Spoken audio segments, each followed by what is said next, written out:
I was brought up in busy streets of Old Delhi. I was only 18 years old when I went to the UK. I was young and full of ambition. When in UK, all that I remember that I worked and worked. God gave me an opportunity to go into business. I now employ 300 people with a turnover of $215 million. I'm married with 3 children and 5 grandchildren. 3 years ago, a team of doctors from National Health Service UK contacted me. They were screening Asian people for blood pressure, cholesterol, and diabetes. Over 40% of the people screened didn't know that they were diabetic. I joined hands with doctors and a charity, Healthy Heart Institute, was founded. This good work is being done in England now. I thought, why shouldn't I do the same in India, my homeland? 47 years later, I'm back in India. I want to establish the charity Healthy Hearts here too. I have now joined a very able team of doctors in Delhi. They are prepared to help, but I know from experience that we need the moral support of well-known personalities who have already made a mark in life.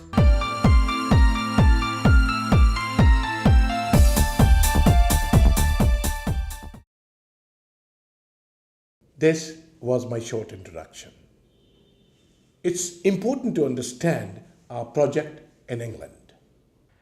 We go to temples, gurdwaras, mosques, community centers to screen people for blood pressure, cholesterol, and blood sugar. Over 50% of 4,000 people we screened were found to be diabetic, and over 40% of them didn't even know that they were diabetic. It's alarming. Let us briefly understand the damage diabetes does to your body. It damages your kidney, liver, the most precious thing, the eyesight, and then later on life-threatening diseases like heart attack and stroke. In England, we have more resources to tackle the situation. The real challenge is how we are going to prevent this horrible disease in India, my home country. There are 40 million people who suffer from diabetes in India alone. People need to know that the nation is sitting on a time bomb. How can we reduce the risk, or better still, prevent it? My colleague used the word prevent because we don't have enough resources to meet the expenses to cure this horrible silent killer. If we share the knowledge, we can certainly reduce the risks. I suggest that we screen people and find out who is on the borderline and treat them accordingly. Research shows many people will be found on borderline. We can suggest simple lifestyle changes and prevent diabetes. Bring some simple dietary changes. Stop smoking, stop using alcohol, pan masala, and eat pure food, organic food that is grown without the help of chemicals.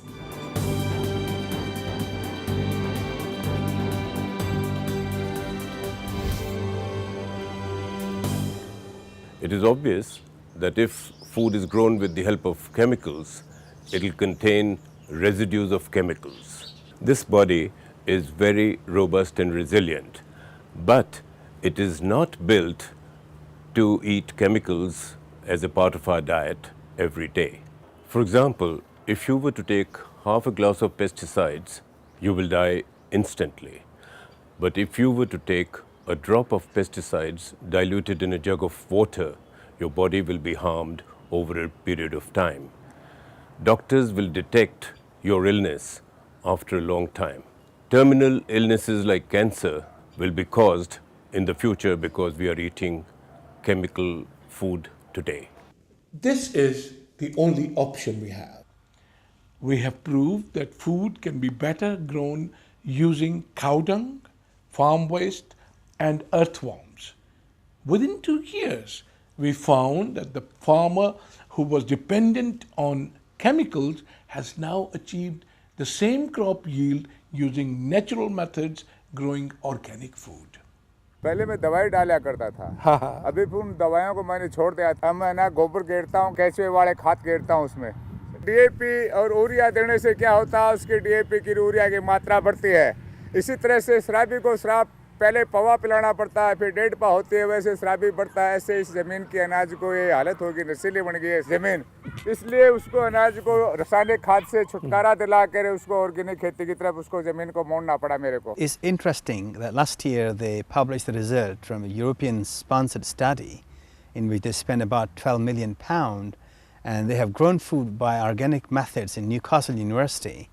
And the results was an eye-opener in a way. They found out that the organically grown potatoes and kiwi fruit and salads does have about 40% more antioxidants when we compare this with the food grown by conventional ways.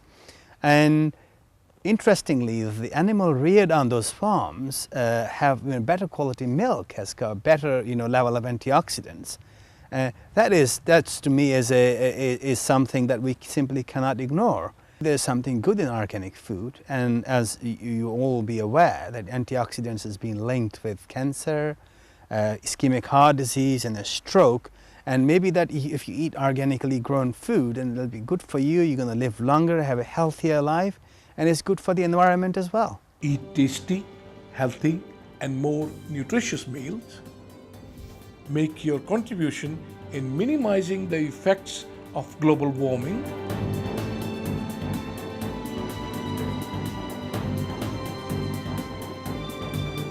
Let's help the farmer together to be more prosperous so that he grows more natural food for us. To be successful, we need the participation of the government bodies, the big film personalities, and sportsmen, and indeed any icons in this noble cause to make people aware in our efforts to share our knowledge with the ordinary man in the street. Let the world have a goal of looking at Africa as the place or the continent that can feed the world. Right now, as I said, land is there, climate is conducive, water is available. So what is required is make technology available, make financial resources available to farmers in Africa so that they can increase their productivity in their production. They'll be able to feed themselves and they'll be able to feed the world. We will get the results. Remember that Gandhiji got us the independence by simply making an appeal to the ordinary man. Once he wakes up, he will bring the change. In the modern age, Nelson Mandela did the same thing. Ladies and gentlemen, it is possible. We have no time to waste. Let's get to work together.